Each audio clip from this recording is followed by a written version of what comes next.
DPR dan pemerintah maksimalkan layanan kesehatan rakyat. Evakuasi buaya 3 meter di kebun warga. Thailand hadapi pemilu di tengah tekanan ekonomi. Polisi selamatkan 4 balita korban perdagangan anak.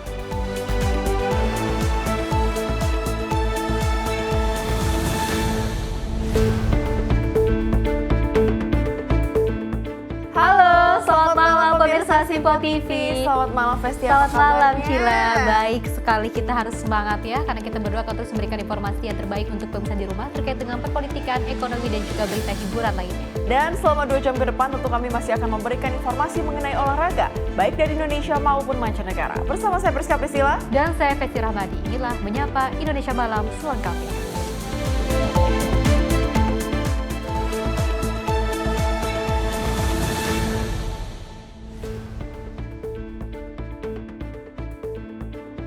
Pemirsa, kita awali dengan berita utama di mana Ketua Harian DPP Partai Gerindra Dasko menanggapi soal rabanya dukungan 2 periode untuk kepemimpinan Presiden Prabowo Subianto. Dasko mengatakan Presiden Prabowo akan menentukan langkah selanjutnya usai melihat progres kinerja di periode pertama. Ketua Harian Partai Gerindra Dasko menyampaikan bahwa peluang Presiden Prabowo Subianto untuk kembali maju dalam Pilpres 2029 akan ditentukan oleh keberhasilan pemerintahan pada periode ini. Menurutnya dinamika politik tak terlepas dari evaluasi publik terhadap capaian program pemerintah, oleh karena itu Gerindra kini masih fokus memastikan program-program nasional berjalan dengan baik dan juga memberikan dampak nyata bagi masyarakat. Dalam kesempatan yang sama, Dasko pun menanggapi adanya dorongan dari PAN agar Prabowo berpasangan dengan Ketua Umum PAN Zulkifli Hasan pada Pilpres 2029. Menurut Dasko, hal tersebut masih sekadar wacana, terlebih pembicaraan mengenai konstelasi politik Pilpres 2029 masih terlalu dini untuk dilakukan. Jadi yang pertama, Pak Prabowo itu pasti akan menentukan langkah setelah melihat dalam periode pertama apakah pekerjaan dan tugas-tugas dapat diselesaikan dengan baik dan bermanfaat untuk rakyat banyak. Nah, bahwa kemudian kita dengar di luar ada wacana-wacana dipasangkan dengan beberapa tokoh, yaitu kita anggap sebagai wacana dan juga hiburan untuk rakyat lah gitu.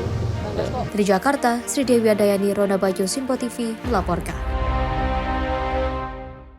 Presiden Prabowo Subianto juga menegaskan komitmennya untuk menurunkan biaya haji bagi para jamaah Indonesia. Pernyataan tersebut disampaikan dalam acara Mujahadah Kubro 1 Abad Nahdlatul Ulama di Stadion Gajayana Malang, Jawa Timur. Dalam acara Mujahadah Kubro 1 Abad Nahdlatul Ulama di Stadion Gajayana Malang, Jawa Timur, Presiden Prabowo Subianto menegaskan komitmennya untuk menurunkan biaya haji bagi jemaah Indonesia. Ia menyampaikan bahwa Indonesia untuk pertama kalinya memperoleh lahan di kota suci Mekah yang akan dibangun sebagai kampung haji Indonesia guna meningkatkan kenyamanan sekaligus menekan biaya akomodasi jemaah. Presiden Prabowo menjelaskan bahwa izin kepemilikan lahan ini merupakan yang pertama kali diberikan pemerintah Arab Saudi kepada bangsa lain. Bahkan diikuti penyesuaian regulasi sebagai bentuk penghormatan kepada Indonesia. Pembangunan Kampung Haji Indonesia ditargetkan rampung dalam 3 tahun, dengan tahap awal menyediakan sekitar 1.000 kamar yang akan terus ditambah secara bertahap. Kita akan membangun Kampung Haji di Mekah. Nanti dijamin semua jamaah akan mendapat hunian yang layak, tempat yang baik, pelayanannya akan terbaik. Dan saya bertekad menurunkan biaya haji untuk rakyat Indonesia. Terima kasih Nahdlatul Ulama yang selalu setia menjaga martabat dan kebesaran bangsa Indonesia. Selain membahas haji, Presiden Prabowo menekankan bahwa pemerintah akan selalu mengutamakan kepentingan rakyat. Ia juga mengapresiasi peran Nahdlatul Ulama selama 1 abad dalam menjaga persatuan, toleransi, dan kedamaian bangsa, menegaskan bahwa perbedaan bukan halangan untuk hidup rukun sebagai satu bangsa. Tim redaksi Simpo TV melaporkan. Pemirsa, DPR bersama pemerintah sepakat bahwa dalam jangka waktu 3 bulan ke depan seluruh layanan kesehatan tetap dilayani bagi peserta penerima bantuan iuran atau PBI. Kesepakatan tersebut diambil dalam rapat konsultasi antara DPR bersama pemerintah di Kompleks Parlemen Senayan, Jakarta. Pimpinan DPR bersama pemerintah resmi menyepakati sejumlah poin demi menjamin layanan kesehatan bagi peserta penerimaan bantuan iuran BPJS Kesehatan. Hal tersebut disepakati dalam rapat konsultasi DPR bersama dengan pemerintah. Dalam kurun waktu 3 bulan ke depan, seluruh layanan kesehatan bagi peserta PBI akan tetap dijamin serta iurannya dibayarkan oleh pemerintah. Selain jaminan layanan, DPR bersama pemerintah sepakat untuk memaksimalkan anggaran agar tepat sasaran dengan data yang akurat. Terkait transparansi informasi, DPR meminta BPJS Kesehatan lebih proaktif dalam memberikan notifikasi serta sosialisasi kepada masyarakat apabila terjadi penonaktifan kepesertaan baik segmen PBI maupun PBPU Pemda. DPR dan pemerintah sepakat dalam jangka waktu 3 bulan ke depan semua layanan kesehatan tetap dilayani dan PBI-nya dibayarkan pemerintah. Yang kedua, DPR dan pemerintah sepakat dalam jangka waktu 3 bulan ke depan Kemensos, Pemda, BPS, BPJS Kesehatan melakukan pengecekan dan pemutakhiran desil dengan data pembanding terbaru.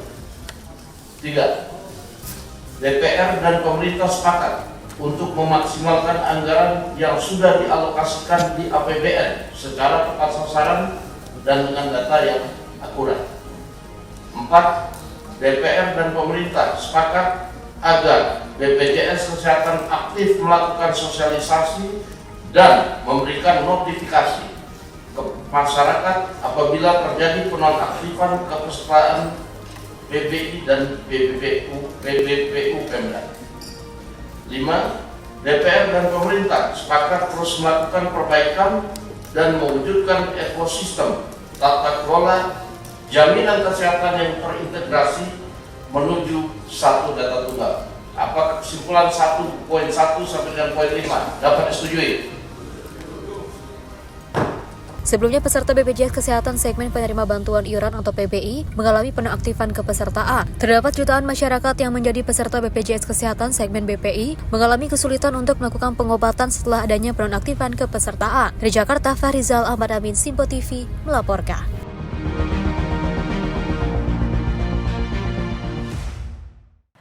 Dan pemirsa, pimpinan DPR bersama pemerintah menggelar rapat konsultasi dalam rangka perbaikan ekosistem tata kelola jaminan sosial kesehatan yang terintegrasi di Kompleks Parlemen Senayan, Jakarta pada Senin pagi. Tentunya rapat tersebut sekaligus tindak lanjut perihal banyaknya peserta BPJS Kesehatan segmen penerima bantuan iuran yang dinonaktifkan. Pimpinan DPR bersama pemerintah menggelar rapat konsultasi dalam rangka perbaikan ekosistem tata kelola jaminan sosial kesehatan yang terintegrasi di Kompleks Parlemen Senayan, Jakarta pada Senin pagi. Rapat konsultasi dipimpin langsung oleh Wakil Ketua DPR Dasko dengan dihadiri Menteri Kesehatan Budi Gunadi Sadikin, Menteri Sosial Saifullah Yusuf, Menteri Keuangan Purbaya Yudi Sadewa, serta Dirut BPJS Ali Gufro Mukti. Adapun rapat ini juga sebagai langkah tindak lanjut mengenai penonaktifan jutaan kepesertaan BPJS Kesehatan segmen penerimaan iuran bantuan. Diagendakan rapat konsultasi antara pimpinan DPR RI, pimpinan Komisi 8, pimpinan Komisi 9, dan pimpinan Komisi 11 DPR RI dengan Menteri Keuangan, Menteri Sosial, Menteri Kesehatan, Menteri Perencanaan Pembangunan Nasional, dan Kepala dan Wakil Kepala Badan Pusat Statistik serta Direktur Utama BPJS Kesehatan sebagai respon DPR RI atas dinamika yang terjadi di masyarakat terkait penonaktifan kepesertaan BPJS Kesehatan segmen PBI atau penerima bantuan iuran jaminan kesehatan. PBI merupakan sebuah program bantuan sosial dari pemerintah kepada masyarakat yang tidak mampu berupa jaminan kesehatan nasional agar mereka tidak perlu mengeluarkan biaya berobat. Namun tidak semua masyarakat berpeluang mendapatkan BPJS Kesehatan BPI ini. Hanya mereka dari kalangan miskin atau rentan miskin yang berhak menjadi prioritas program tersebut. Oleh karenanya perlu ada perbaikan ekosistem tata kelola jaminan kesehatan yang terintegrasi dalam rangka mitigasi penonaktifan program BPJS Kesehatan penerima bantuan iuran. Di Jakarta, Fahrizal Davarskiano, Simpo TV melaporkan. Dari Menteri Sosial Saifullah Yusuf mengapresiasi langkah pimpinan DPR Dasko yang telah membuka ruang komunikasi untuk membahas perihal penonaktifan kepesertaan BPJS Kesehatan penerima bantuan iuran atau PBI. Dirinya mengatakan dalam pertemuan DPR bersama pemerintah berhasil menyepakati sejumlah poin-poin terhadap layanan kesehatan.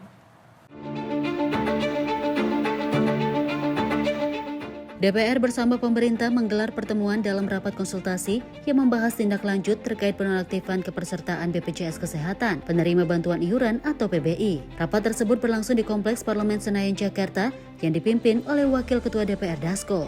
Pertemuan ini menghasilkan kesepakatan antara DPR dan pemerintah, salah satunya yakni seluruh layanan rumah sakit tidak boleh menolak pasien, khususnya bagi peserta BPJS Kesehatan segmen BPI yang memiliki penyakit kronis. Menteri Sosial Saifullah Yusuf mengatakan seluruh pembiayaan bagi peserta BPJS Kesehatan segmen PBI dibiayai oleh pemerintah. Saya terima kasih kepada Prof. Dasko ya, yang hari ini mengumpulkan kita semua dan memberikan dukungan untuk mengatasi dinamika-dinamika yang ada di lapangan.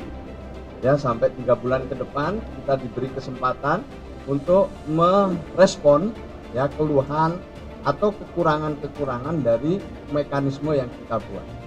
Ya, jadi ada pemutakhiran itu. Tahun ini itu diperkirakan ya sementara ini masih 11 juta yang akan dinonaktifkan. Tetap dengan bisa melakukan reaktivasi dan diharapkan oleh DPR nanti reaktivasinya lebih cepat. Yang kedua disepakati tadi untuk yang penyakit-penyakit kronis yang membutuhkan perawatan berkelanjutan seperti cuci darah otomatis tidak boleh ditolak oleh rumah sakit dan langsung nanti pembiayaannya dibiayai oleh pemerintah. Dari Jakarta, Farizal Ahmad Amin, Simpo TV melaporkan. Tak hanya itu saja, Menteri Sosial Saifullah Yusuf juga mengungkapkan terdapat lebih dari 54 juta warga miskin yang berada pada desil 1 hingga desil 5 belum masuk sebagai penerima bantuan iuran jaminan kesehatan nasional. Temuan ini berdasarkan pengukuran menggunakan data terpadu kesejahteraan sosial atau DTKS tahun 2025.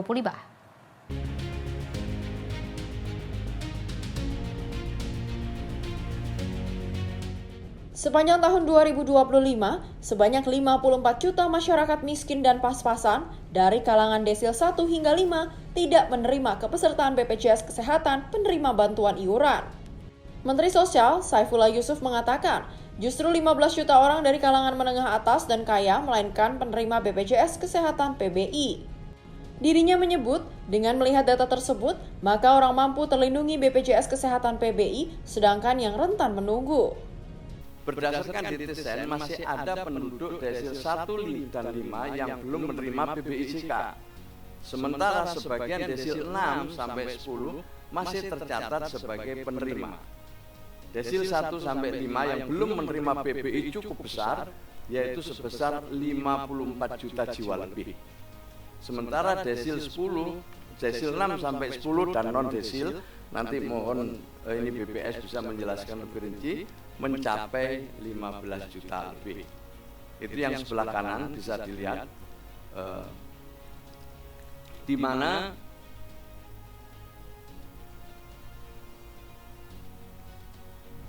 yang lebih mampu terlindungi, yang lebih rentan justru menunggu.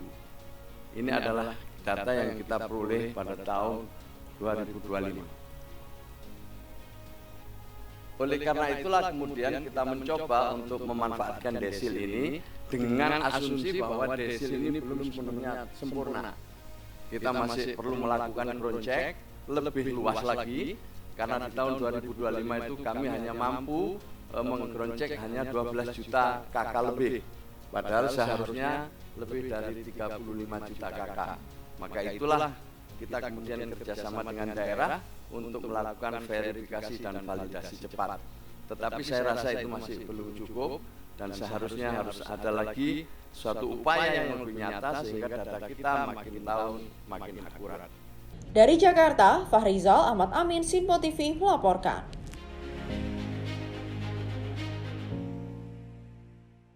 Informasi lainnya, pemirsa, Menteri Keuangan Purbaya Yudi Sadewa menyatakan pihaknya siap mencairkan anggaran sebesar 15 miliar untuk reaktivasi jaminan kesehatan nasional otomatis sementara. Purbaya mengatakan pihaknya akan mencairkan anggaran jika BPJS sudah menyelesaikan salah satu pos anggaran yang sebelumnya diminta untuk diperbaiki.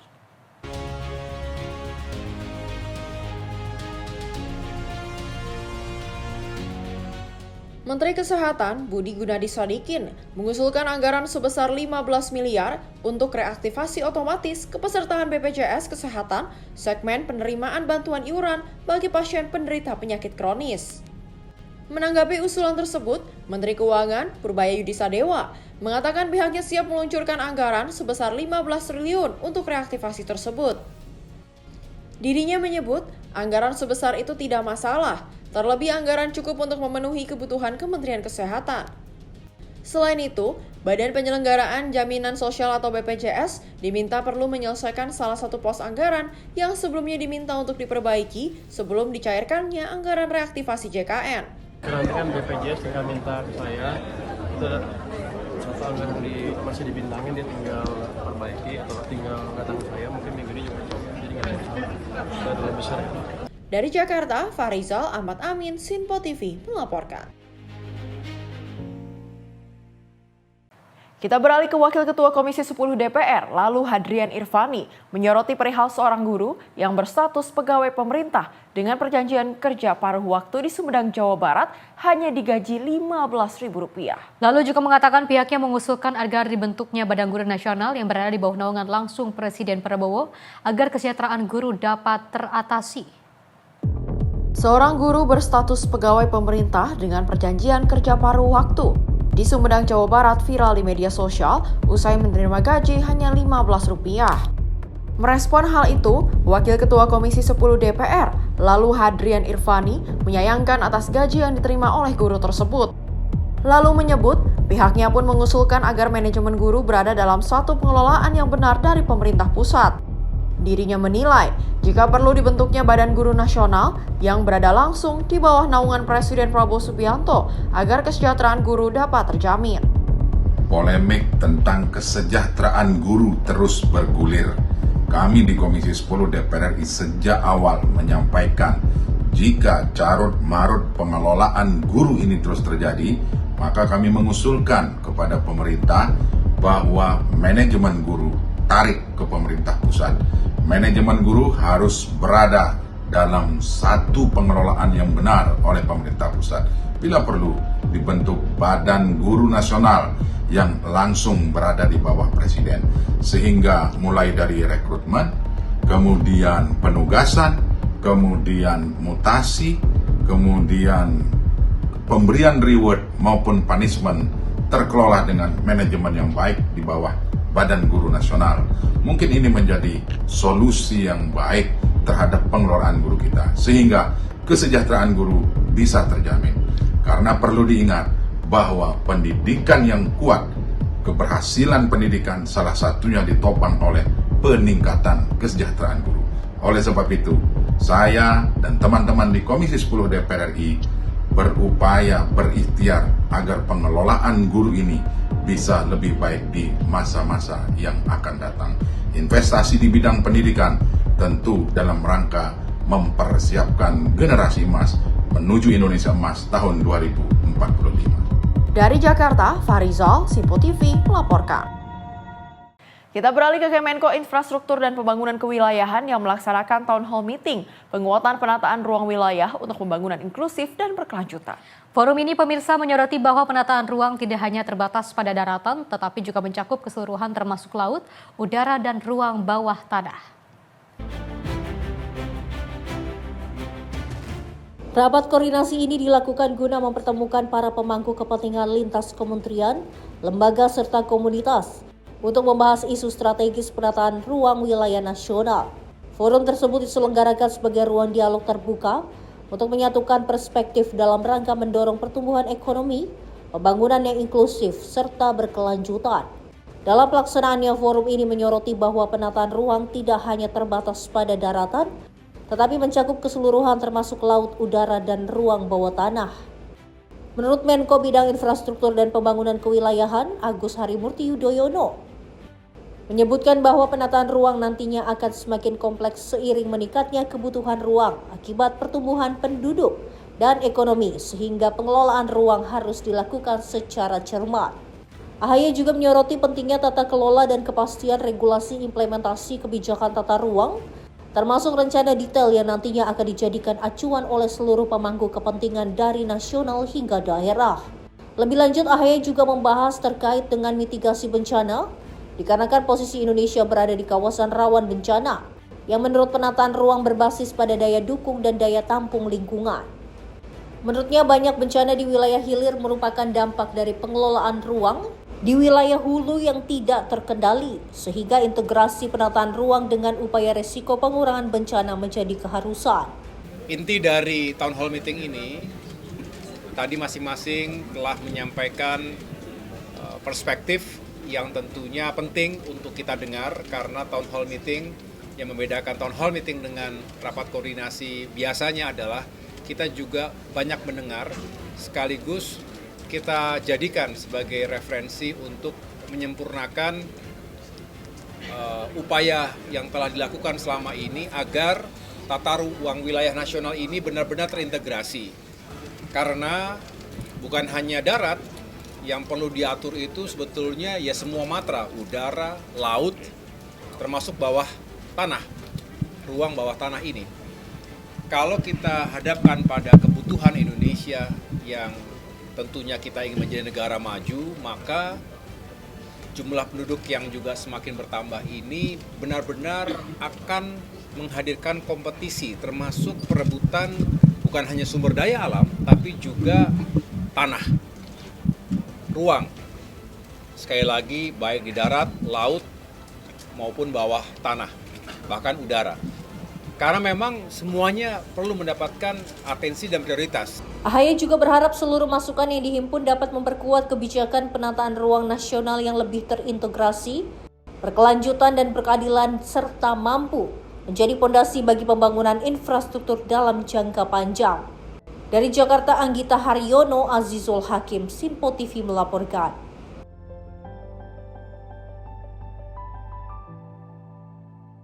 Pemirsa, Menteri Pekerjaan Umum Dodi Hanggodo meninjau langsung longsoran tanah di Desa Pondok Bali, Kecamatan Ketua, Kabupaten Aceh Tengah. Dodi menyatakan pemerintah pusat akan melakukan penanganan lubang tersebut secara komprehensif. Menteri Pekerjaan Umum Dodi Hanggodo meninjau lokasi lubang raksasa yang terus meluas di Desa Pondok Bali, Kecamatan Ketol, Kabupaten Aceh Tengah pada Jumat 6 Februari 2026. Lubang raksasa di Aceh Tengah dilaporkan terus meluas hingga menggerus jalan penghubung Kabupaten Aceh Tengah, Kabupaten Bener Meriah. Lubang tersebut dilaporkan telah mencapai luas 30 meter persegi.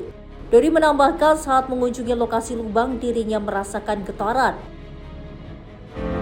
Saya minta pekerjaan fisiknya segera dilakukan. Nah, tadi kan pada saat kita ke sana kan ada terasa gempa ya. Berarti area di situ kan memang tidak 100% secure gitu kan. Jadi di bawah ini masih ada pergerakan air. Pergerakan airnya masih kita stop. Menurutnya getaran menunjukkan bahwa masih terdapat pergerakan air di dasar lubang. Lebih lanjut, Menteri PU menyatakan Presiden Prabowo Subianto telah memberikan arahan agar lubang raksasa tersebut ditangani secara komprehensif.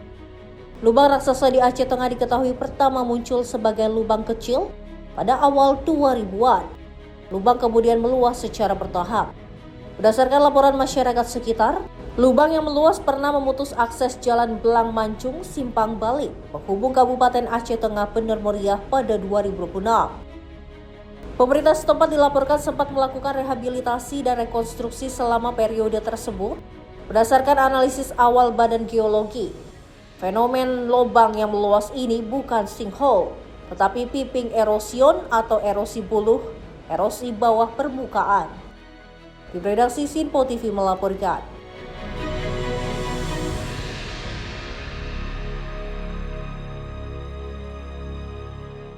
Masih dari pemerintah yang terus memperkuat upaya peningkatan mutu pendidikan melalui sinergi antar program prioritas. Mendikdasman Abdul Muti meninjau langsung implementasi program makan bergizi gratis dan revitalisasi satuan pendidikan di Kabupaten Bogor untuk memastikan dampaknya dirasakan langsung oleh sekolah. Terima kasih Pak Presiden Prabowo dan Menteri Pendidikan Republik Indonesia Bapak Abdul Muti. Menteri Pendidikan Dasar dan Menengah Abdul Muti meninjau SMP Negeri 2 Babakan Madang dan SD Negeri Bojongkoneng 02 Kabupaten Bogor. Kunjungan ini dilakukan untuk melihat sinergi dua program prioritas pemerintah, yaitu program makan bergizi gratis dan program revitalisasi satuan pendidikan.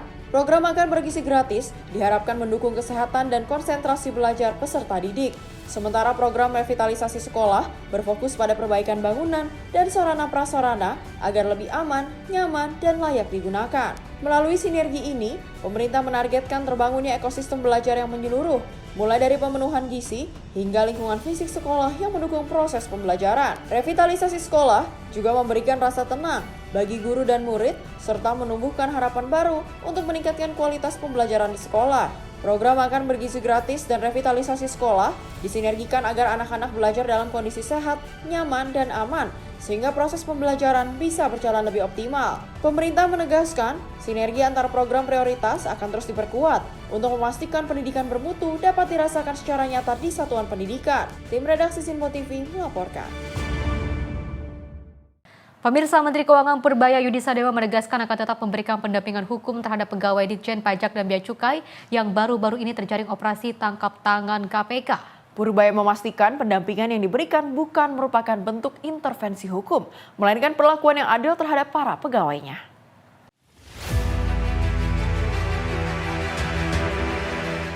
Usai melantik 40 orang pejabat Direktorat Jenderal Pajak di kantor Kemenkeu, Juanda, Jakarta Pusat pada Jumat sore, Menteri Keuangan Purbaya Yudi Sadewa menegaskan akan tetap memberikan pendampingan hukum terhadap pegawai Ditjen Pajak dan Bea Cukai yang baru-baru ini terjaring operasi tangkap tangan atau OTT oleh Komisi Pemberantasan Korupsi. Purbaya memastikan pendampingan yang diberikan bukan merupakan bentuk intervensi hukum, melainkan perlakuan yang adil terhadap para pegawainya. Purbaya pun meminta pada pegawainya untuk tidak takut selagi mereka mengerjakan hal-hal yang sesuai dengan aturan. Ini ketika orang Bea Cukai atau atau pegawai Kementerian Keuangan mengalami hal tersebut, saya nggak akan tinggalkan Anda sendirian. Saya akan masuk, saya akan dampingin Anda lewat pendampingan ya. Tapi kami tidak bisa intervensi masalah hukumnya. Jadi kalau bapak-bapak mengerjakan hal-hal sesuai aturan, bapak-bapak ibu-ibu nggak usah takut. Kita akan jaga betul, nggak akan ada pegawai pajak atau bea cukai yang di-abuse, kecuali memang melakukan kesalahan. Saya sih berharapnya tadi akan cepat sekali atau perbaikan yang cepat dan pegawai pajak atau bea cukai mengalai kalau bahasa Indonesia mengarahkan posisi dengan kebijakan saya dan manajemen baru di atas Eselon 1 di atas yang baru. Sebelumnya, Komisi Pemberantasan Korupsi menggelar serangkaian operasi tangkap tangan terhadap pegawai Direktorat Jenderal Pajak di Banjarmasin dan pegawai Direktorat Jenderal Bea Cukai di Jakarta. Khusus untuk pegawai pajak, KPK telah menetapkan 3 orang sebagai tersangka dalam kasus dugaan tindak pidana korupsi terkait pengajuan restitusi pajak di kantor pelayanan Pajak Madya Banjarmasin, di mana salah satunya merupakan Kepala Kantor KPP Madya Banjarmasin Mulyono. Sementara terkait OTT pejabat Bea Cukai di Jakarta, KPK telah menetapkan 6 orang sebagai tersangka dalam dugaan rasuah importasi barang di lingkungan Ditjen Bea Cukai. Dari Jakarta, Dio Malau, Sinpo TV melaporkan. Pemirsa, tradisi sadranan warga lereng Gunung Merapi. Informasinya usai jeda berikut ini.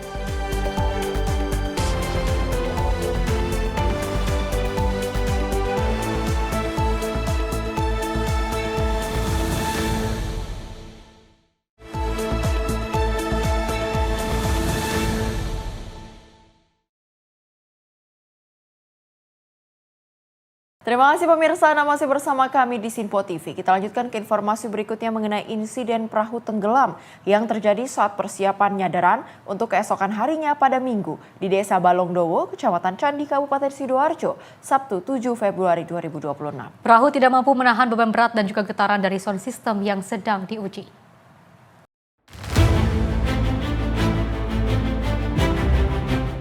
Insiden perahu tenggelam terjadi saat persiapan nyadran untuk keesokan harinya pada Minggu di Desa Balongdowo, Kecamatan Candi, Kabupaten Sidoarjo pada Sabtu 7 Februari 2026. Perahu yang mengangkut sound horeg dilaporkan karam saat proses pengecekan sound di bantaran Sungai Balongdowo. Peristiwa tersebut terjadi sekitar pukul 16.30 waktu Indonesia Barat. Saat itu warga tengah melakukan cek sound sebagai bagian dari persiapan nyadran dengan menggabungkan dua perahu untuk menopang sound system berukuran besar. Imam menjelaskan awalnya sound horeg, speaker, serta genset ditempatkan di atas dua perahu yang disatukan. Namun salah satu perahu tidak mampu menahan beban berat dan juga getaran dari sound system yang sedang diuji. Akibat kemiringan tersebut, keseimbangan perahu terganggu hingga akhirnya terbalik. Seluruh peralatan sound horeg termasuk lighting dan juga genset ikut tenggelam bersama satu perahu dan warga yang berada di atasnya. Selain mengangkut sound horeg dengan estimasi berat mencapai 1 ton, perahu tersebut juga dinaiki lebih dari 10 orang. Saat kejadian, sound system sedang memutar musik dan beberapa warga terlihat berjoget di atas perahu yang juga melintas di sungai. Beruntung tidak ada korban jiwa dalam insiden tersebut, seluruh warga berhasil menyelamatkan diri sementara peralatan sound dievakuasi dengan bantuan warga sekitar. Proses pengamanan dan pemantauan dilakukan oleh pihak kepolisian bersama dengan aparat setempat menggunakan perahu karet. Tim redaksi Simpo TV melaporkan. Pemirsa, seekor buaya muara berukuran besar di Kabupaten Bekasi, Jawa Barat berhasil dievakuasi dari lahan pertanian yang tak jauh dari tepian Sungai Cikarang, Bekasi Laut. Sebelum dievakuasi, buaya tersebut sempat menyerang dua warga yang hendak pergi berkebun.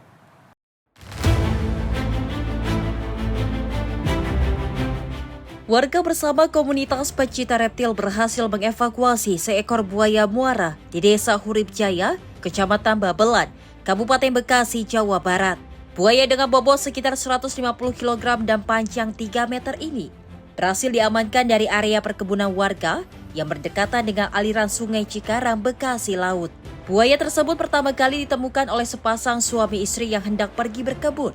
Keduanya sempat diserang buaya yang bersembunyi di semak-semak di samping kebun. Beruntung sepasang suami istri tersebut berhasil menyelamatkan diri. Kedua petani tersebut kemudian meminta pertolongan warga sekitar. Upaya penangkapan awal sempat gagal lantaran buaya terjun ke aliran Sungai Cikarang, Bekasi Laut. Komunitas pecinta reptil yang telah bersiaga langsung melakukan penangkapan menggunakan alat jerat dengan bantuan warga sekitar. Proses evakuasi buaya ini sempat menjadi tontonan warga. Relawan pemerhati polisi satwa menduga buaya muara dewasa tersebut hendak bertelur setelah ditemukan sarang buaya di sekitar lokasi temuan. Kondisi tersebut diduga menjadi penyebab buaya bersikap agresif untuk menjaga teritorinya. Dua orang suami istri, terus diserang sama buaya itu. Terus balik bilangin warga dah. Buayanya juga jinak sih, nggak ini.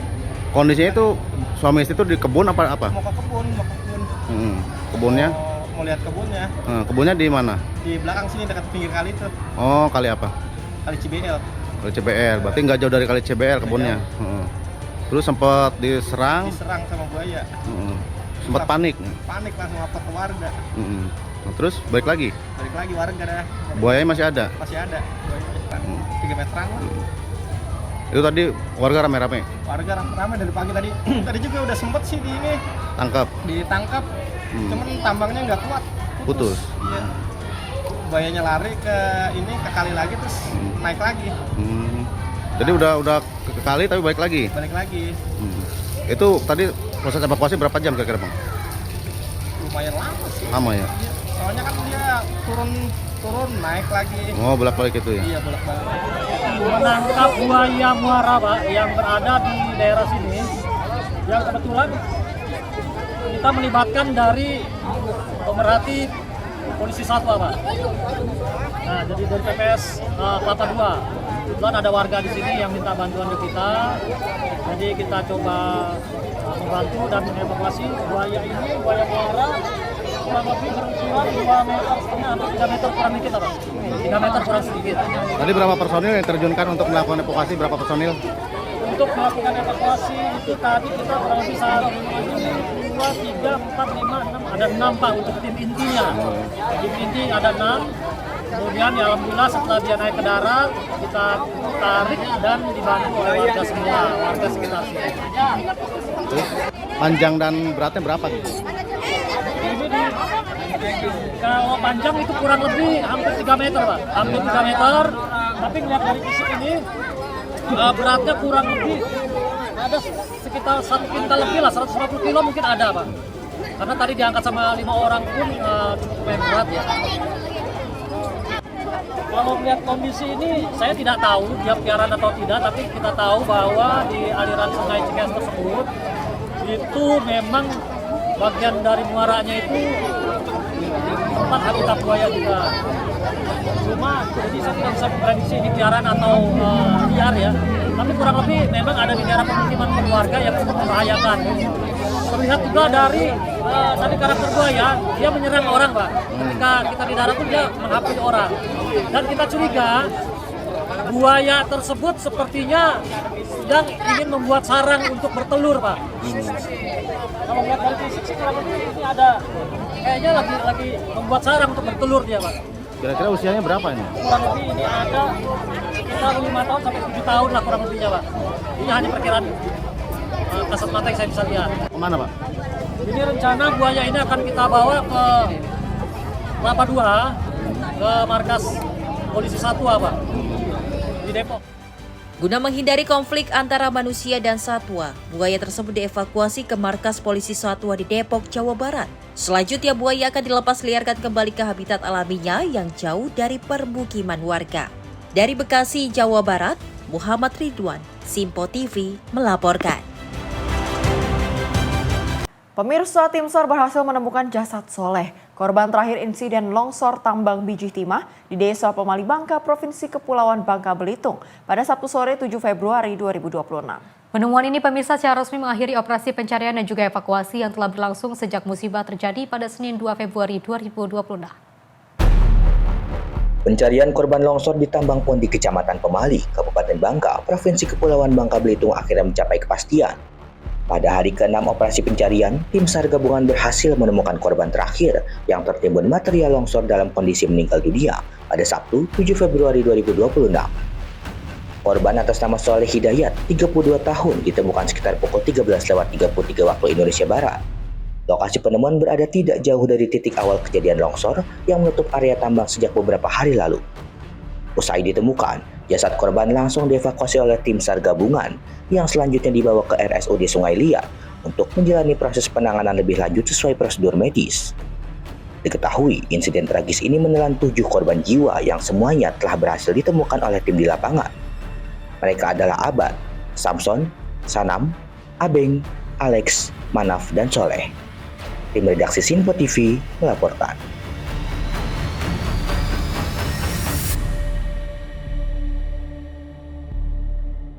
Pemirsa, Satgas Penanggulangan Bencana Alam Kodam 1 Bukit Barisan menuntaskan rehabilitasi jembatan gantung Purba Sinomba di Kabupaten Padang Lawas Utara, Sumatera Utara. Selesainya perbaikan jembatan ini mengembalikan akses vital masyarakat yang menghubungkan antar desa serta menunjang mobilitas dan aktivitas warga.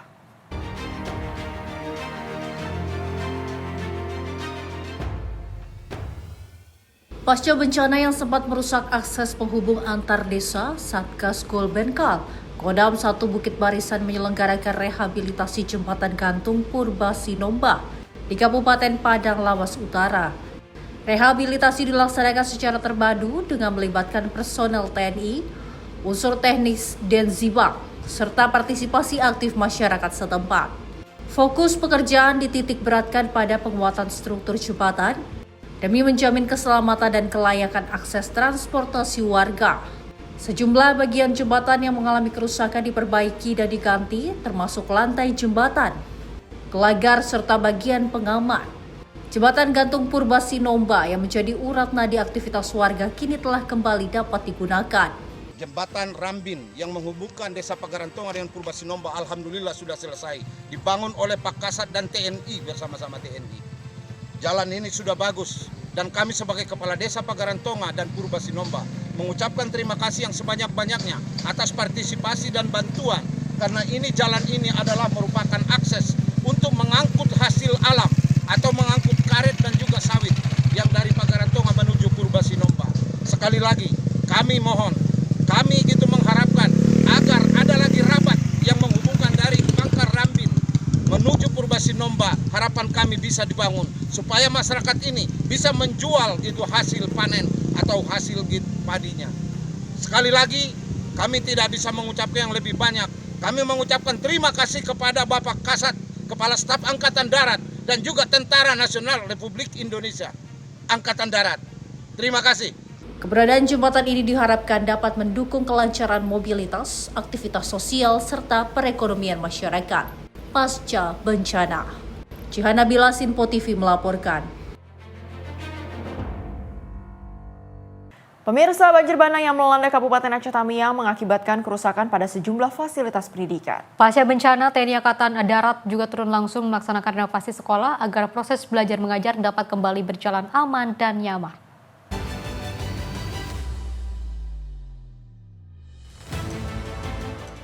Pasca diterjang banjir bandang, TNI Angkatan Darat melalui Batalion Kavaleri 11 Macan Setia Cakti melaksanakan renovasi SD Negeri 1 Lok Medang Ara.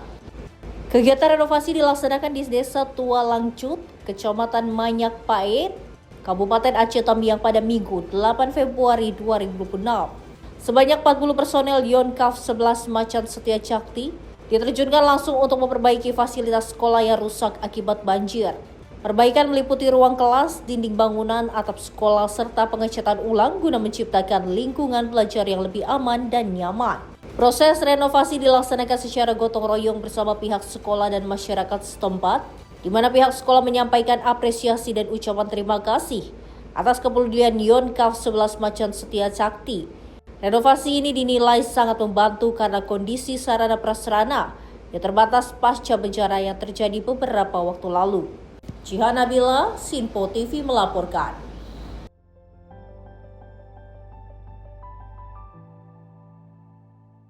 Selain itu, pemirsa, puluhan warga lereng Gunung Merapi melangkah perlahan sambil menjunjung tenong atau tenung saji berisi aneka hidangan saat mengikuti tradisi sadranan di Dusun Sidorejo, Boyolali, Jawa Tengah. Di bulan Ruah dalam penanggalan Jawa, tradisi turun-temurun ini menjadi momen mengirim doa bagi para leluhur, sekaligus merajut silaturahmi warga menyongsong datangnya bulan suci Ramadan.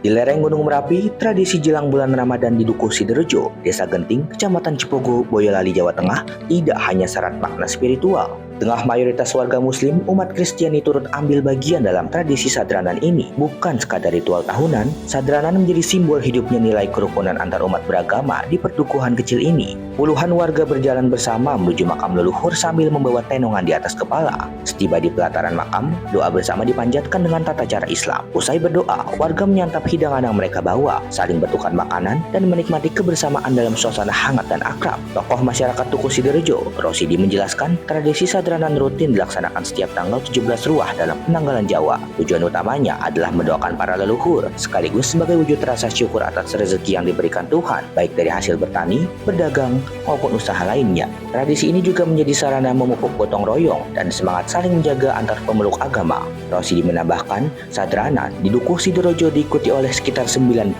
keluarga, dengan 16 diantaranya merupakan umat Nasrani. Seluruh warga tetap menjaga tradisi warisan leluhur ini sebagai bagian dari upaya merawat kerukunan dan kebersamaan. Untuk kegiatan hari ini di Dukuh Sidorejo itu mengadakan rutinan kegiatan tahunan, tradisi tahunan, yaitu sebuah sadranan.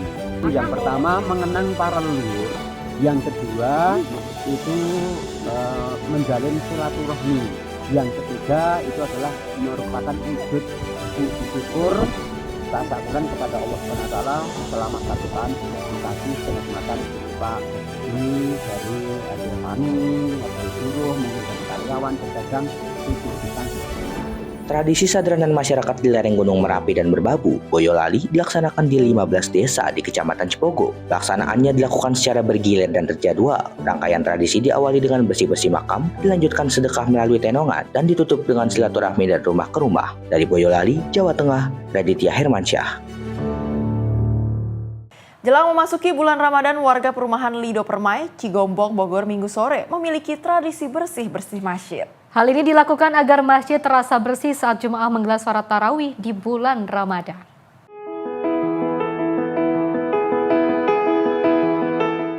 Kurang dari sepekan menjelang Ramadan, sejumlah warga membersihkan Masjid Al-Mustafa di perumahan Lido Permai, Desa Ciburuy, Kecamatan Cigombong, Kabupaten Bogor. Tradisi tersebut sebagai bagian dari persiapan menyambut bulan suci Ramadan dengan suasana yang bersih dan khusyuk. Satu persatu ruang dan jendela masjid dibersihkan, bahkan karpet yang biasa digunakan jamaah untuk beribadah hingga penyimpanan Al-Quran juga dibersihkan. Kegiatan bersih-bersih masjid ini dilakukan rutin setiap tahun dalam rangka menyambut Ramadan agar para jamaah saat menjalani ibadah bisa nyaman dan bersih. Dari Bogor, tim kontributor melaporkan. Pasukan Suriah masuk wilayah Kurdi usai kesepakatan. Informasi selengkapnya usai jeda, tetaplah bersama kami di Simpo TV.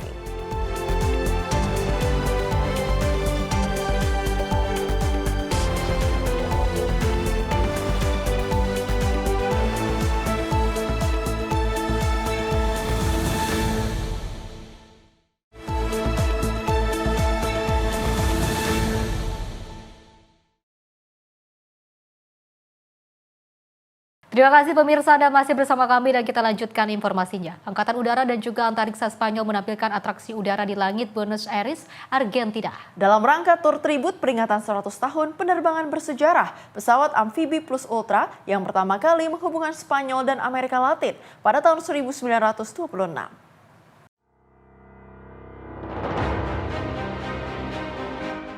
Atraksi udara digelar di Taman Pesisir Utara Buenos Aires dan disaksikan ratusan warga yang memadati area pertunjukan. Dalam pertunjukan ini, helikopter Patrula Aspa milik Angkatan Udara dan Antariksa Spanyol menampilkan manuver udara bersama skuadron historis B-45 Mentor milik Angkatan Udara Argentina. Kepala Hubungan Masyarakat Angkatan Udara dan Antariksa Spanyol, Manuel Angel Cuenca, menyatakan atraksi ini digelar untuk memperingati 1 abad penerbangan Plus Ultra. Penerbangan tersebut merupakan pencapaian penting dalam sejarah aviasi militer Spanyol, sekaligus tonggak hubungan udara antara Spanyol dan negara-negara Amerika Latin. Dalam tur tribut ini, armada udara Spanyol menempuh rute yang meniru perjalanan para perintis Plus Ultra, dengan singgah di Rio de Janeiro, Brazil, dan Montevideo, Uruguay, sebelum akhirnya tiba di Buenos Aires, Argentina. Penerbangan Plus Ultra pada tahun 1926 menempuh jarak lebih dari 10.000 km dari Palos de la Frontera, Huelva, melalui Kepulauan Canary, Cape Verde, Brasil, dan Uruguay, sebelum mendarat di Argentina. Selain memperingati sejarah, atraksi udara ini juga menjadi ajang pertunjukan kapabilitas modern Angkatan Udara dan Antariksa Spanyol, serta memperkuat hubungan kerjasama pertahanan dengan negara-negara Amerika Latin. Tim redaksi Simpo TV melaporkan. Pemirsa, pasukan keamanan yang berafiliasi dengan Kementerian Dalam Negeri Suriah terus melakukan pengerahan di wilayah mayoritas Kurdi di timur Laut Suriah. Langkah ini dilakukan sebagai bagian dari kesepakatan antara pemerintah Damaskus dan juga pasukan demokratik Suriah atau SDF yang dipimpin kelompok Kurdi.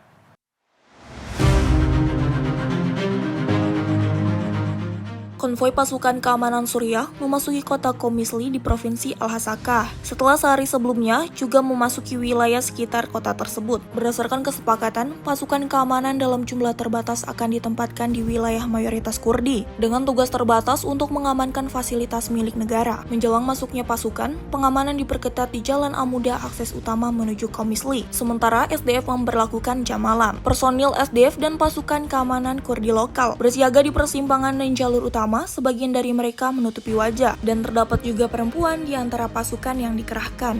Juru bicara Kementerian Dalam Negeri Suriah, Nur Aldin Al-Baba, menyatakan ada program dan jadwal waktu untuk menyelesaikan seluruh poin kesepakatan, termasuk pengambil alihan fasilitas vital seperti perbatasan, bandara Komisli, dan fasilitas minyak untuk dikelola demi kepentingan rakyat Suriah. SDF menegaskan mereka masih mengendalikan keamanan di dalam kota dan menyatakan siap menghadapi upaya sabotase. Menurut mereka, pasukan pemerintah hanya akan ditempatkan di 4 titik di Komisli dan bersifat sementara hingga proses integrasi selesai. Tim redaksi Simpo TV melaporkan. Pemirsa, warga Palestina masih menunggu di perbatasan Rafah antara Gaza dan Mesir di tengah ketidakpastian terkait proses pembukaan kembali pos lintas batas tersebut. Meski telah dibuka kembali sehari sebelumnya, proses penyeberangan diwarnai penundaan, interogasi, dan pembatasan jumlah orang yang diizinkan melintas masih sangat ketat.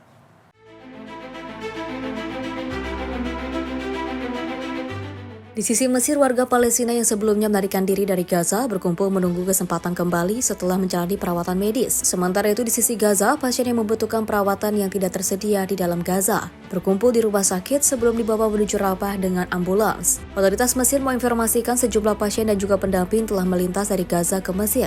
Meski jumlah pastinya tidak diungkapkan, sebuah bus yang membawa sekitar 40 warga Palestina yang kembali ke Gaza melalui Rafah tiba di rumah sakit Nasser di Khan Younis dan disambut hangat keluarga mereka setelah sehari penuh menunggu.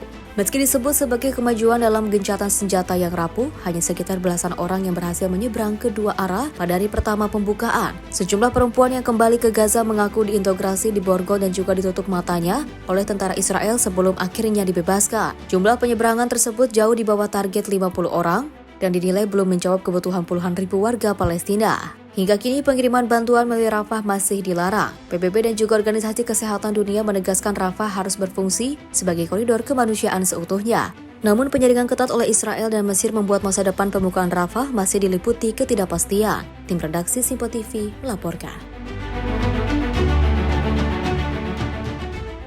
Kita beralih ke Menteri Luar Negeri Sugiono yang menegaskan kerjasama keamanan Indonesia-Australia memperkuat stabilitas kawasan. Langkah ini diharapkan mendukung tercapainya kepentingan nasional Indonesia secara aman dan kondusif. Dalam keterangan persnya di Kompleks Istana Kepresidenan Jakarta pada Jumat 6 Februari 2026, Menteri Luar Negeri Sugiono menegaskan bahwa Traktat Keamanan Bersama antara Indonesia dan Australia merupakan kelanjutan dari Defense Cooperation Agreement yang telah disepakati kedua negara sejak 2006. Traktat ini menitikberatkan pada penguatan mekanisme konsultasi bilateral di bidang keamanan, bukan pembentukan aliansi militer atau inisiatif pertahanan baru. Sugiono menjelaskan kerjasama ini mencakup forum konsultasi rutin antara pimpinan dan menteri kedua negara untuk membahas situasi keamanan regional dan global yang saling memengaruhi. Ia menegaskan bahwa kerjasama ini bukan fakta pertahanan. Ini bukan merupakan fakta, ini bukan merupakan bukan fakta pertahanan, bukan fakta militer. Gitu. Tidak ada yang kemudian seperti yang tadi disampaikan bahwa ancaman terhadap satu negara merupakan dipersepsikan sebagai bahaya juga atau bagi negara yang lain, tidak seperti itu. Ini adalah forum konsultasi tentang situasi keamanan di wilayah. Jadi di tengah situasi yang seperti ini yang namanya komunikasi, kemudian kerjasama, kolaborasi, itu sangat diperlukan. Oleh karena itu diperlukan satu pemahaman yang sama terhadap situasi global. Kemudian kita juga punya kepentingan-kepentingan yang ingin kita wujudkan. Gitu kan. Oleh karena itu, seperti yang disampaikan oleh Pak Presiden, kita ingin jadi tetangga yang baik. Oleh karena itu ya kita saling membicarakan tantangan-tantangan yang kita hadapi, bagaimana mengatasi tantangan-tantangan tersebut dan bagaimana bekerja sama untuk bisa mengambil sesuatu yang baik dari situasi yang ada sekarang. Menlu menambahkan bahwa kerjasama keamanan ini memberikan manfaat bagi Indonesia dan kawasan, karena kepentingan nasional memerlukan stabilitas, perdamaian, dan lingkungan regional yang kondusif. Mekanisme konsultasi semacam ini merupakan praktik lazim diplomasi Indonesia untuk mengelola tantangan bersama secara konstruktif, baik secara regional maupun bilateral. Tim redaksi Simpo TV melaporkan. Pemirsa, konvoi pejabat Amerika Serikat tiba di Oman pada Jumat menjelang dimulainya perundingan nuklir dengan Iran. Pembicaraan ini digelar di tengah ketegangan memuncak di kawasan Timur Tengah setelah konflik militer besar yang melibatkan Iran dan Israel pada bulan Juni tahun lalu. Konvoi diduga membawa delegasi Amerika terlihat memasuki sebuah istana di pinggiran Muscat, ibu kota Oman, dekat Bandara Internasional Oman. Salah satu kendaraan diketahui mengibarkan bendera Amerika. Sebelumnya, rombongan Menteri Luar Negeri Iran Abbas Araghchi juga telah tiba di lokasi. Media negara Iran menyebut Araghchi bertemu Menlu Oman Bard al-Busaidi sebagai tuan rumah dan juga mediator pembicaraan dengan Amerika Serikat. Perundingan ini menjadi langkah baru setelah diplomasi sebelumnya gagal akibat perang 12 hari antara Israel dan Irak. Amerika Serikat sempat melancarkan serangan ke fasilitas nuklir Iran yang diduga merusak infrastruktur pengayaan uranium milik Iran. Pemerintah Trump juga menilai Iran saat ini berada dalam posisi paling lemah sejak revolusi Islam tahun 1979. Namun negara-negara Teluk mewaspadai serangan militer baru dapat memicu perang regional dan juga mengganggu stabilitas di Selat Hormuz. Hingga menjelang dimulainya perundingan, detail peserta dan juga ruang lingkup negosiasi masih belum jelas. Iran menegaskan pembicaraan hanya akan berfokus pada program nuklir, sementara Amerika menuntut isu rudal balistik dan juga dukungan Iran terhadap kelompok militan juga masuk dalam agenda pembicaraan. Tim redaksi Simpo TV melaporkan. Pemirsa, suhu politik Thailand memanas menjelang pemilu umum minggu ini. 3 partai utama bertarung ketat merebut kekuasaan di tengah pertumbuhan ekonomi yang melambat, meningkatnya nasionalisme, serta tudingan korupsi dan juga pengaruh keuangan gelap di lingkungan elit pejabat. Pemilu cepat ini dipicu setelah Perdana Menteri Anutin Chanvirakul membubarkan parlemen pada Desember lalu. Langkah itu diambil untuk mencegah mosi tidak percaya terkait isu perubahan konstitusi. Anutin berupaya kembali berkuasa bersama Partai Konservatif Bum Jaitai. Kampanyenya menekankan keamanan nasional dan stimulus ekonomi. Di sisi lain, People's Party yang progresif masih memimpin polling pemilu dengan agenda reformasi struktural. Partai ini pernah memenangkan kursi terbanyak pada pemilu 2023, namun gagal membentuk pemerintah karena diblokir kelompok konservatif. Sementara itu, Pheu Thai Party yang didukung tokoh politik Thaksin Shinawatra mengusung janji kebangkitan ekonomi dengan program populis seperti bantuan tunai. Total 400 anggota parlemen akan dipilih langsung melalui daerah pemilihan dan 100 lainnya melalui daftar partai. Tidak ada partai yang diperkirakan meraih mayoritas mutlak, sehingga pembentukan pemerintah akan ditentukan melalui negosiasi koalisi ketat. Pemilu ini juga diiringi referendum untuk menentukan apakah Thailand akan mengganti konstitusi tahun 2017. Sekelompok pro-demokrasi menilai referendum ini sebagai langkah awal mengurangi pengaruh militer dan lembaga tak terpilih. Namun, kaum konservatif menolak dengan alasan demi menjaga stabilitas politik dalam negeri. Tim redaksi Simpo TV melaporkan. Pemirsa, masyarakat Jepang menyampaikan pandangan yang beragam terhadap Sane Takeuchi. Di tengah mendekatinya pemilu mendadak pada hari Minggu, sebagian besar menilai Takeuchi memiliki ketegasan untuk memimpin negara, namun tak sedikit pula yang meragukan pengalamannya sebagai calon Perdana Menteri.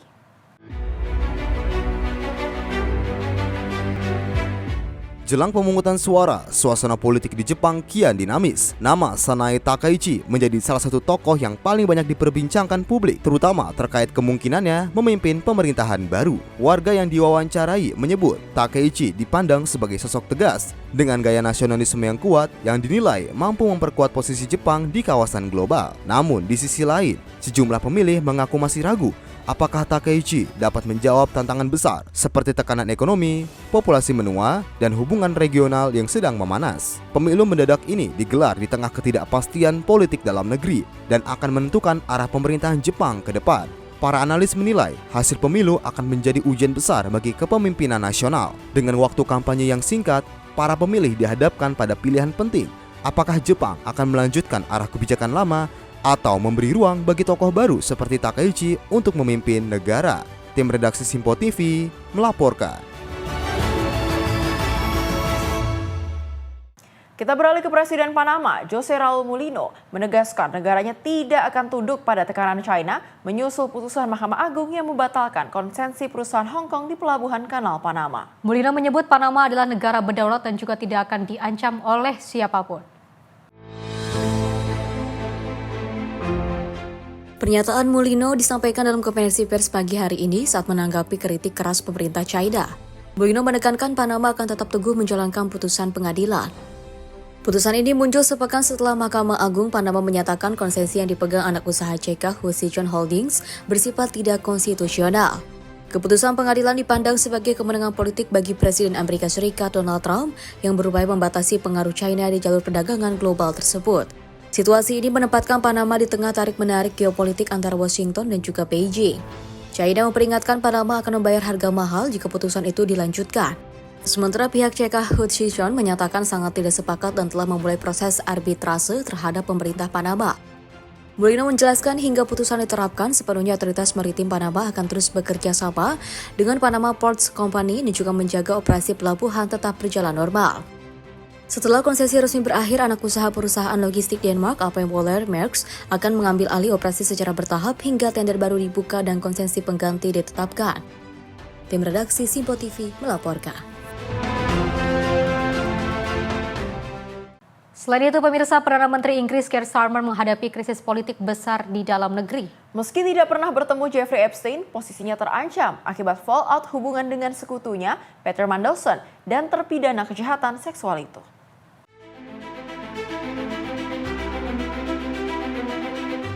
Skandal Jeffrey Epstein kembali mengguncang Inggris, kali ini menyeret pemerintahan Perdana Menteri Keir Starmer. Starmer mengakui telah salah mempercayai Peter Mandelson yang ia tunjuk sebagai duta besar Inggris untuk Amerika Serikat pada 2024. Starmer pada Kamis menyampaikan permintaan maaf langsung kepada para korban kejahatan seksual Epstein. Ia menyebut Mandelson berulang kali berbohong kepadanya dan juga menggambarkan Epstein sebagai sosok yang hampir tidak ia kenal, padahal hubungannya ternyata sangat dekat. Dokumen baru yang dirilis Departemen Kehakiman Amerika Serikat mengungkap pesan-pesan akrab serta catatan pembayaran total senilai $75.000 dari Epstein ke akun terkait Mandelson atau suaminya. Berkas itu juga menyebut Mandelson diduga membagikan informasi pemerintah sensitif pasca krisis finansial 2008. Kepolisian Inggris kini menyelidiki Mandelson atas dugaan penyalahgunaan jabatan publik. Meski ia tidak dituduh terlibat kejahatan seksual, kasus ini menimbulkan gelombang tekanan politik yang besar di dalam partai buruh. Pengamat juga menilai keputusan Starmer menunjuk Mandelson sebagai duta besar adalah kesalahan fatal. Dengan popularitas buruh terus merosot dan pemilu lokal yang ada di depan mata, skandal ini dinilai bisa menjadi pemicu utama jatuhnya Starmer dari jabatan Perdana Menteri. Tim redaksi Simpo TV melaporkan. Selain itu ada pula mantan Pangeran Andrew yang dilaporkan meninggalkan rumah lamanya di Windsor lebih cepat dari jadwal sebelumnya setelah Departemen Kehakiman Amerika Serikat merilis dokumen terbaru penyelidikan Jeffrey Epstein yang menimbulkan kontroversi. Andrew kini tinggal di estate pribadi milik Raja Charles III di Sandringham, Inggris Timur. Kepergian Andrew dari Royal Lodge diumumkan lebih cepat dari perkiraan setelah dokumen dari Departemen Kehakiman Amerika Serikat kembali menyorot kedekatannya dengan Epstein. Media Inggris melaporkan Andrew sementara tinggal di Woodford Cottage, sementara rumah permanennya di Sandringham menjalani perbaikan. Langkah ini terjadi di tengah penyelidikan baru oleh Thames Valley Police atas dugaan Epstein pernah menerbangkan wanita kedua ke Inggris untuk bertemu Andrew pada tahun 2010. Pengacara korban menyebut pertemuan itu berlangsung di Royal Lodge, meski Andrew terus membantah semua tuduhan itu dan juga belum memberikan tanggapan publik atas klaim tersebut. Nama Andrew juga beberapa kali muncul dalam jutaan halaman dokumen Epstein yang dirilis pemerintah Amerika pekan lalu. Raja Charles sebelumnya telah mencabut gelar kerajaan Andrew dan juga mendorongnya meninggalkan kediaman mewah berisi 30 kamar yang selama ini menjadi sorotan publik dan parlemen. Meski dokumen tersebut tidak selalu membuktikan pelanggaran hukum, skandal Epstein kembali mengguncang keluarga kerajaan dan menambah tekanan terhadap reputasi monarki Inggris. Tim redaksi Simpo TV melaporkan. Tertangkap basah curi laptop, pria bertato menangis. Informasi selengkapnya sejenak. Tetaplah bersama kami di Menyapa Indonesia Malam.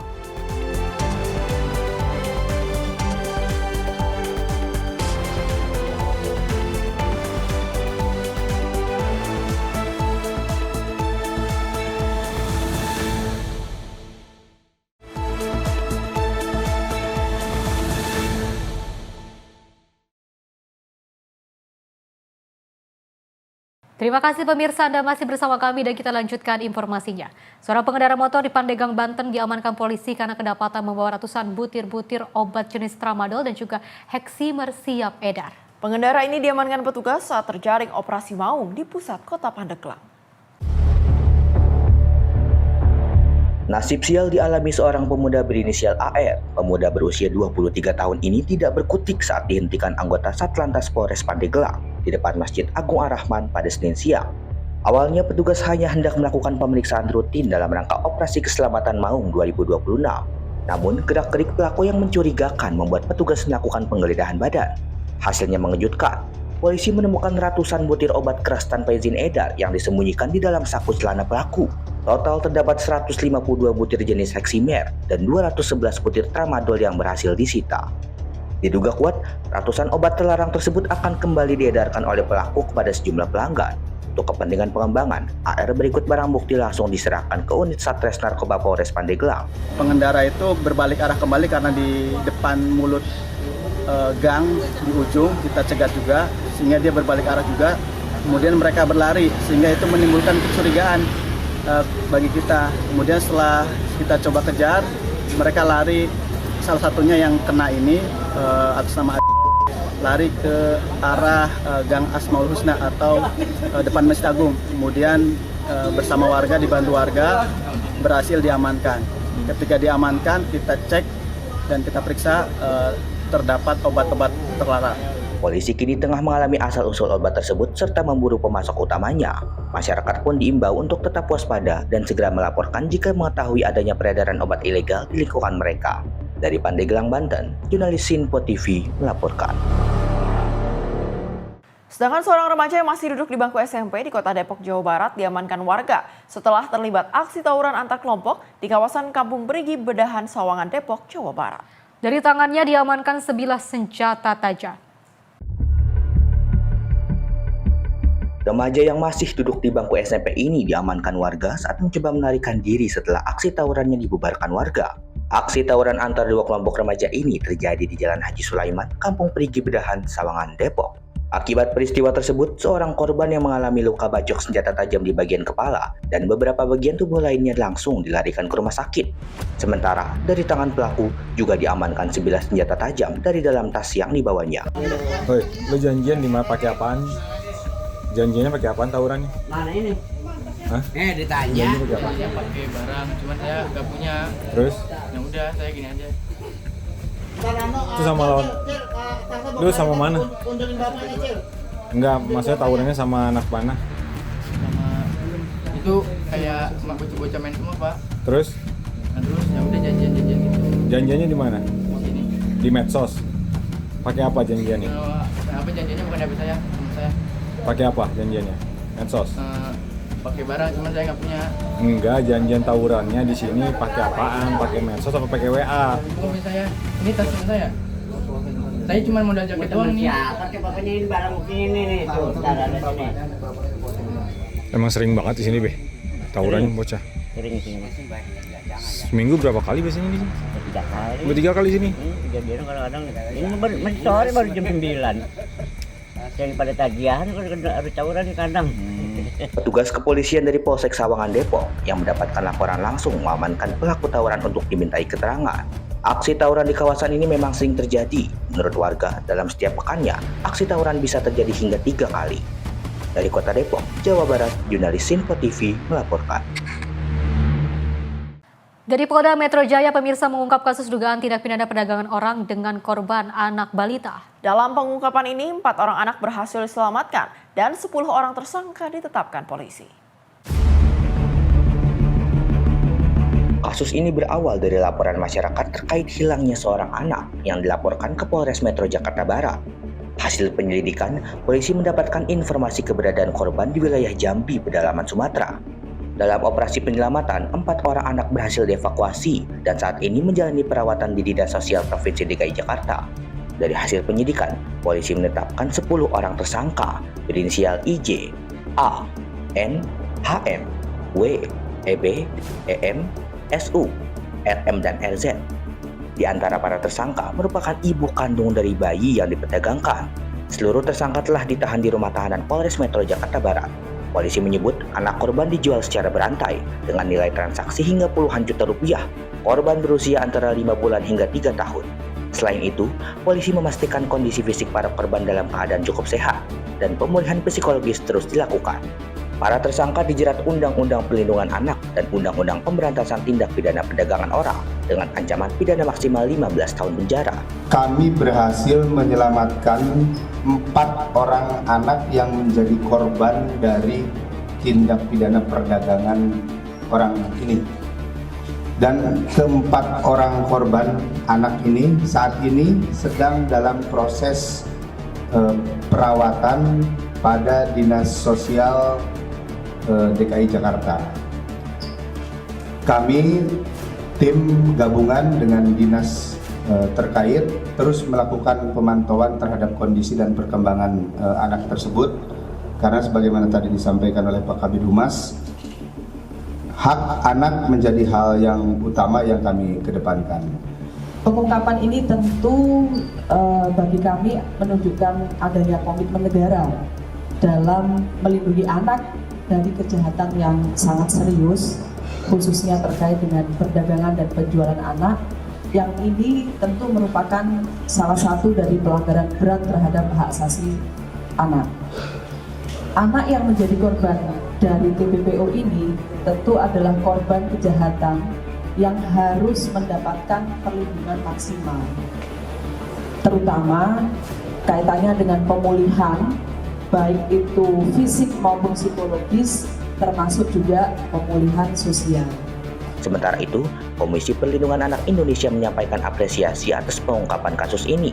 KPAI menegaskan, anak-anak korban TPPO merupakan korban kejahatan yang harus mendapatkan perlindungan maksimal, termasuk pemulihan fisik, psikologis, dan sosial, serta jaminan pengasuhan yang aman dan layak. Kasus ini masih terus dikembangkan untuk mengungkap kemungkinan adanya jaringan lain. Dari Jakarta, Tim Liputan Sinpo TV melaporkan. Pemirsa, manfaatkan permukiman sepi pasca hujan. 2 orang pria pencuri sepeda motor di kawasan Durensawit, Jakarta Timur pada Jumat 6 Februari 2026 malam. Aksi pelaku terekam kamera CCTV.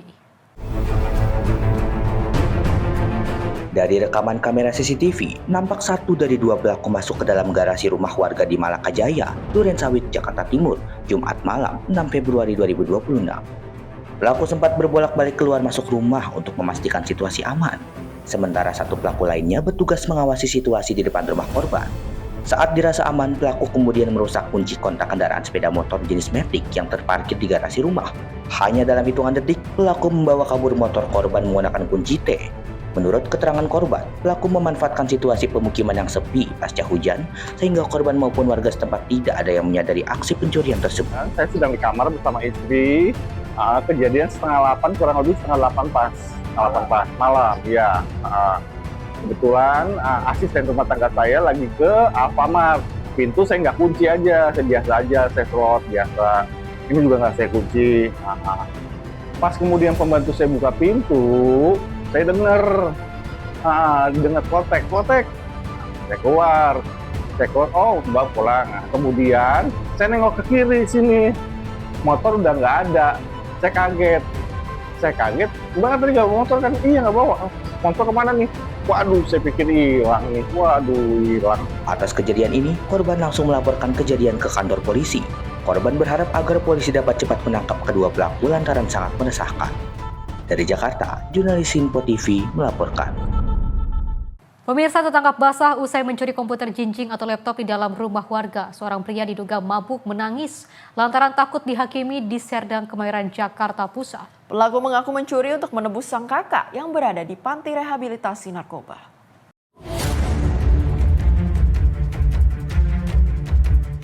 Pria bertato ini tidak berkutik saat diamankan warga di sebuah pos RW, Jalan Taruna Raya, Gang 22, Serdang, Kemayoran, Jakarta Pusat. Pelaku tertangkap basah usai menyatroni salah satu rumah warga. Diduga dalam kondisi mabuk, pelaku masuk ke dalam rumah melalui pintu gerbang yang tidak terkunci dan menggasak komputer jinjing yang tergeletak di atas meja ruang tamu. Takut dipergoki penghuni rumah yang tengah tertidur di dalam kamar, pelaku kemudian kabur lewat pintu belakang yang telah dicongkel paksa. Namun saat kabur, pelaku justru tertangkap oleh warga. Lagi ada orang, ada saya di rumah, cuman saya lagi istirahat, lagi tidur di kamar. Terus tiba-tiba dari luar itu warga udah masuk rumah, udah ngedor-ngedor, manggil kan. Terus ternyata pas saya bangun, pintu belakang rumah juga ada terbuka, pintu pagar terbuka, ada rame warga. Jadi saya keluar, saya lihat sudah ketangkap nih malingnya nih. Lalu saya ngecek juga di dalam rumah, ternyata barang saya laptop hilang, lalu ada kabelan juga, sama ada satu buah TWS sudah hilang. Lantaran takut dihakimi warga yang telah menunggu di halaman luar, pelaku pun menangis. Pria yang diketahui residivis atas kasus narkoba dan pencurian ini mengaku terpaksa mencuri lantaran butuh uang untuk menebus sang kakak yang kini berada di panti rehabilitasi narkoba. Tadi ngambil apa? Tadi laptop sama handsfree bluetooth. Tadi masuk ke rumah. Iya. Nggak lewat mana? Depan, belakang? Apa kunci? Pertama masuk ke depan, terus saya panggil nggak terus ke belakang Pak. Sampai. Buat apa hasil jualnya? Buat beli obat atau apa? Buat nebus tabung saya Pak. Apa? Nebus tabung saya rehab. Mencegah emosi warga semakin memuncak, petugas kepolisian sektor Kemayoran yang tiba di lokasi langsung membawa pelaku untuk diproses lebih lanjut. Dari Jakarta, jurnalis Sinpo TV melaporkan. Pemirsa, aksi perampokan sadis terjadi di kawasan Pakupatan, Serang, Banten pada Minggu siang. Seorang pria menjadi korban pembacokan setelah berusaha mempertahankan harta benda miliknya dari incaran orang tak dikenal. Akibat kejadian tersebut, korban mengalami 4 luka sayatan serius di sekujur tubuh dan harus dilarikan ke rumah sakit.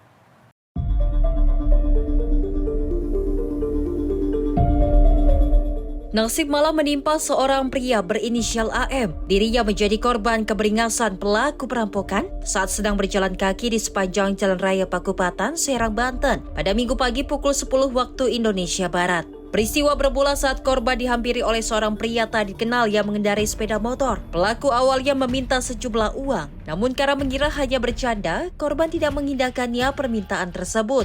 Pelaku yang disulut emosi kemudian mengeluarkan sebilah parang untuk mengancam korban. Karena korban tetap bertahan, pelaku tanpa ampun melayangkan bacokan secara membabi buta. Korban pun mengalami 4 luka sayatan serius, masing-masing pada bagian perut, paha, serta pada tangan saat berusaha menangkis serangan pelaku. Dalam kondisi tidak berdaya, dompet serta handphone milik korban pun digasak pelaku.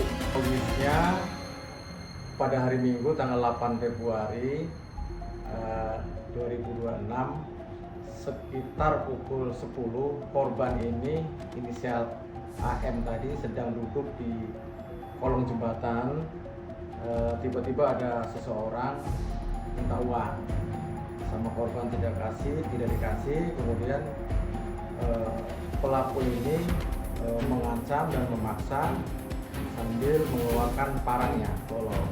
Tiba-tiba langsung membacok korban sehingga korban ketakutan dan dompet korban berhasil dibawa pelaku. Pihak kepolisian sektor Cipocok Jaya kini tengah melakukan pengejaran terhadap pelaku yang identitasnya sudah mulai teridentifikasi. Sementara kondisi korban saat ini yang sempat kritis dilaporkan mulai berangsur pulih usai menjalani perawatan intensif di Rumah Sakit Bayangkara Polda Banten. Dari Serang, Banten, Firman Arif, Simpo TV melaporkan. Pemirsa, seorang pria ditemukan tewas di dalam sebuah kamar penginapan di Kecamatan Labuhan Ratu, Bandar Lampung. Saat ditemukan warga dan pemilik penginapan, kondisi kepala korban terbungkus plastik dan dilakban.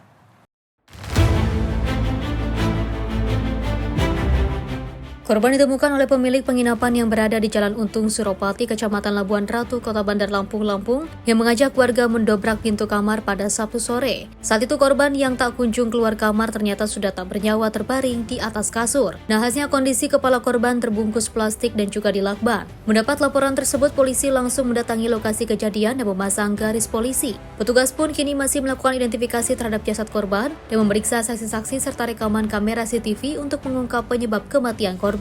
Berdasarkan pengakuan Ketua RT setempat dan pemilik penginapan, korban bukan warga setempat yang telah menyewa kamar penginapan sejak Kamis kemarin. Saat ini tim kami dari Satreskrim Polresta Bandar Lampung berkolaborasi dengan Polsek Daton dan juga di backup dari Polda, Jakarta Polda. Kami masih melakukan penyelidikan lebih lanjut untuk dugaan awal apakah memang kasus pembunuhan atau bunuh diri. Kami masih melakukan pemeriksaan beberapa saksi-saksi dan CCTV yang ada di tengah. Untuk jenis kelaminnya laki-laki perempuan? Untuk jenis kelamin laki-laki. Untuk kasat mata itu ada luka-luka yang ditemukan gitu Bang? Untuk sementara kami masih melakukan identifikasi dulu di rumah sakit umum setelah ini. Itu kami nanti mohon waktu masih. Dari informasi awal dia sudah berapa lama sih ngontrak di sini Bang? Informasi awal dari hari Kamis, dari informasi dari pemilik kos, kemudian hari ini ditemukan dan diinformasikan dari warga atau pemilik kos bahwa ada ditemukan tinggal di sini di kos. Bang, dari informasi yang beredar itu kepalanya tertutup plastik itu Bang, gimana tuh Bang? Sementara kami masih mencoba melakukan penyelidikan lebih dalam apakah memang ini murni bunuh diri ataupun memang ada dugaan-dugaan. Saya lihat dari pertama saya lihat posisi kepala sudah dipakai plastik. Langsung warga saya arahkan ke luar. Tangan terikat gitu ya? Kalau tangan saya nggak kelihatan, pokoknya sepertinya saya lihat dari posisi dari depan pintu, kepalanya sudah terikat plastik itu aja. Laki apa berbungkus? Berbungkus plastik. Udah pernah ya? Ada informasinya dia ini baru atau gimana kontrol? Baru hari Kamis informasi dari pemilik kos hari Kamis jam 14.30 kalau nggak salah. Sendirian yang kontrak di sini? Sendirian Gojek. Oh, informasi dari mana sih korbannya? Kurang paham. Tapi asli bukan orang sini ya? Bukan. Jenazah korban kini telah dievakuasi ke rumah sakit untuk pemeriksaan lebih lanjut, sementara polisi terus mengumpulkan keterangan saksi guna memastikan ada tidaknya unsur tindak pidana dalam peristiwa ini. Dari Bandar Lampung, Immanuel Simorangkir, kontributor Simpo TV, melaporkan. Pemirsa, informasi tadi menutup perjumpaan kita malam ini. Saya Azhar Putra, mewakili rekan kerja yang bertugas mengucapkan terima kasih. Selamat malam dan sampai jumpa.